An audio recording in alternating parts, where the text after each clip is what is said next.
This is Dr. Holt, and this lesson is on working with exponents.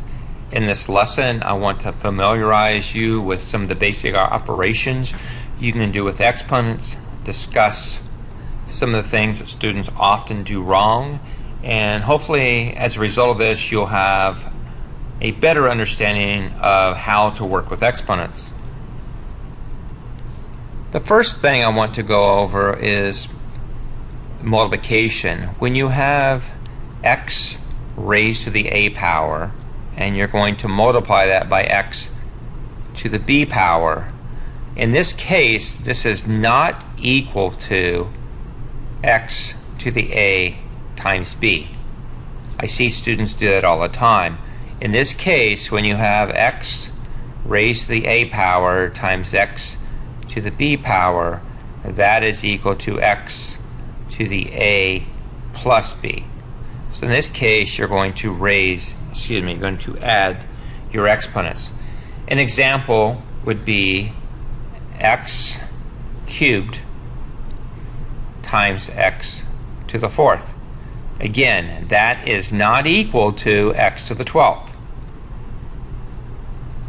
X cubed times x to the fourth is equal to x to the 7th. Now I've seen students try this, and this is again totally incorrect. 3 cubed times, change this value here.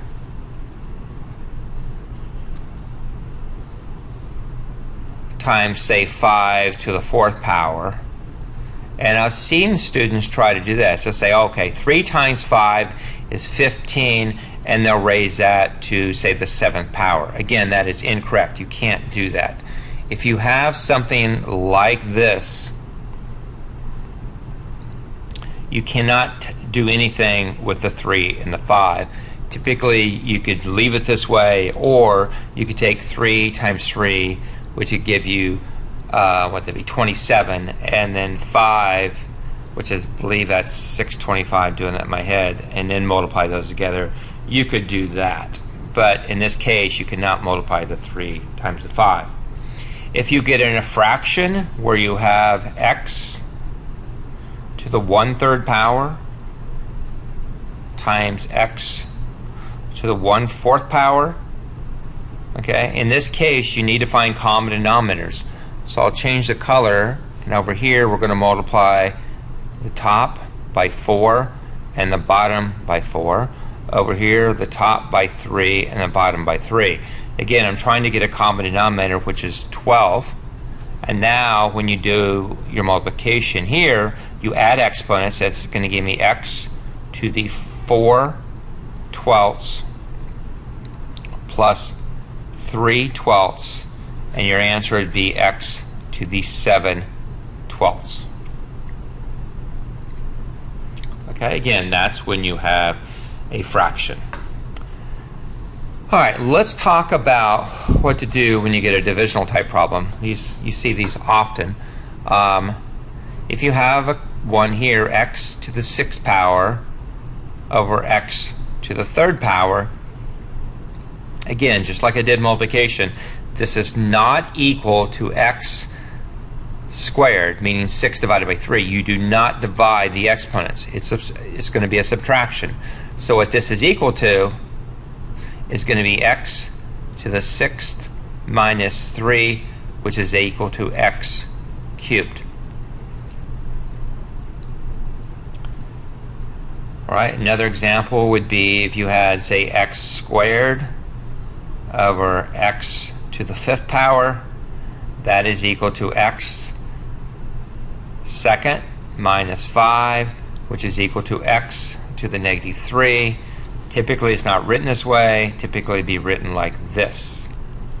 Remember, you have a negative, you can immediately bring it back down to the denominator and make it positive. If the negative is in the denominator, you can bring it up to the numerator and make it positive. So if you see a problem like this, 1 over x to the negative 5 power, that is going to equal to x to the 5th power. Because when you get a problem like this too, you could think about it in this term. This is the same thing as x to the 0 power, because anything the 0 power is 1 over x to the negative 5 power. And then if we use the same operations when we subtract, would we not get this? X to the 0 minus a negative 5 power, and that would give me x to the 5th power. Okay, same thing as what I got here. All right, if you get a fraction, it's going to work exactly the same. Let's say we'll use the same type of values we've been before. X to the 1/3 over x to the 1/4. Again, that is equal to x to the 1/3 minus 1/4. We do the same steps. We find common denominators, so we multiply this by 4. Oops, sorry, let me go back there. We multiply this one times 4 over 4. We multiply this by 3 over 3. And then what we end up with, sorry, I hit the wrong key here. That's going to equal to x, that's going to be 4/12 minus 3/12. And our final answer would be x to the 1/12 power. All right, let's look at some other ones. When you're going to get involved with the multiplication, it's going to be a problem when you have, let's say, x cubed, and you're going to raise that to the 4th power. In this case, this is when you multiply. This is going to be x to the 12th. This is not equal to x to the 7th. In this case, you do not add, you multiply. So that becomes x to the 12th. Same thing, we'll go back to our same fraction that we've been working with. X to the 1/3, if I raise that to the 1/4 power, then I multiply, I get x to the 1 over 12th power. And let's look at another one. Let's say I have x to the 2/3 power, and I raise that to the 3/5 power. Again, multiply. 2 times 3 is 6. That gives me x to the 6 over 3 times 5. That's going to be 15. Again, in a case like this, you would want to reduce. So we could pull a 3 out of there and pull a 3 out of the bottom. That would give me x to the 2/3 power. Just reducing this fraction. Another one that shows up often is, students often struggle with this. Let's say you have something inside, some type of square root. We have xa, or raise it to the bth power, or the b power. That can be written as x to the a over b. So whatever you have here, that goes in the numerator. Whatever you have here goes in the denominator. So if I had a problem where I'd have x cubed inside and I had a 5 out here, I could write that as x to the 3/5 power. Look at another one. Let's say we had x, you're given x to the 6 over 7th power. Well, again, can we not write that? We take this, which is in the numerator, we put it here, and then we put our square root here, and this is a 7, so we put the 7 out here. These are exactly the same values. Let's look at some other ones too. I talked a little bit about when you have a negative in the denominator. Well, let's talk about when you had a problem like this. X to the negative 3 over x to the negative 5. Remember, you can flip this to the top, make it positive, bring this down, and make it positive. Could I not just rewrite this as this? And then you can write it as x squared. Or if you prefer, you could start it right up here and do it this way: x to the negative 3 minus a negative 5, and you would have gotten x to the negative 3 plus 5 is equal to x squared. All right, again, this is when you have a common base here. But let's talk about, let's say you had k to the negative 3 over L to the negative 2. I can't subtract exponents here because these values are different, but I could rewrite it as L squared over k cubed. If you have several values, let's make up one that's fairly complex, but let's say you had a to the negative 2, b cubed, c to the negative 5, and we have all that over a third b negative 2 and c to the, I'll do 4th power. Let's think about what we can do.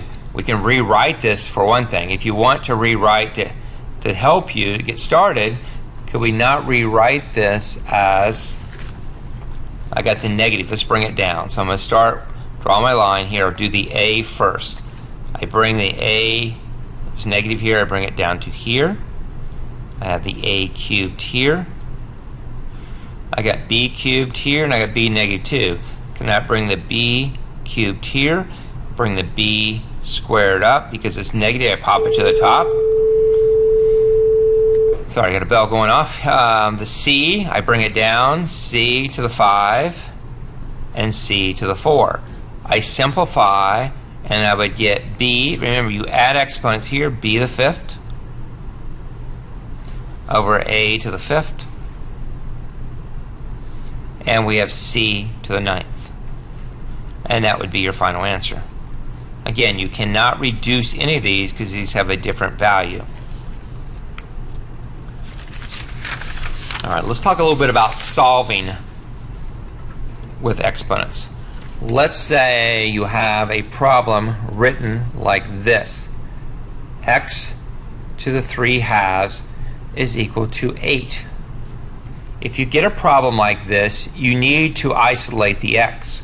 This is going to the 3 halves. We will immediately raise this side to the 2/3. And the reason we're doing this, because now when we multiply exponents, the 3's cancel, the 2's cancel. This will leave me just x over here. But according to algebra, whatever I do to the left side, I have to do the same operation to the right side. So I raise this to the 2/3. So my answer would be x is equal to 8 to the 2/3. Now we can simplify this. This can be written two ways. I can write x is equal to 8 to the 1/3 power and then square that. Or I could write this as 8 squared to the 1/3 power. So we'll start with both these. We have to get the same answer. If I take 8, I raise it to the 1/3 power, I have to ask myself, what value multiplied by itself 3 times gives me 8? Well, that's 2. So I could rewrite that as x is equal to 2 squared, which is equal to 4. Well, we'll do the same thing here. Let's see what happens. 8 squared, isn't that equal to 64 raised to the 1/3 power? Again, I think about what value multiplied by itself 4 times gives me 64. Well, 4 times 4 is 16 times 4 is 64. That also gives me 4. So either way is fine, and I get the same value of 4. All right, if you get one a little bit more complicated, maybe, let's say we have x to the 3/4. I'm going to subtract 6 is equal to 21. And we want to solve for x. First thing you want to do is move the 6 to the other side. So we'll add 6 here. Again, according to algebra, I do one side, I got to do the other, so I add a 6 over here. This will simplify it to x to the 3/4 is equal to 27. Again, I want to get rid of the 3/4, so I raise this to the inverse, or the 4/3 power, which means I must raise this to the 4/3 power. Easiest thing to do then on this one would be rewrite it as 27 to the 1/3 power, all raised to the 4th power. Well, 27 to the 1/3 is 3. 3 to the 4th is equal to 81.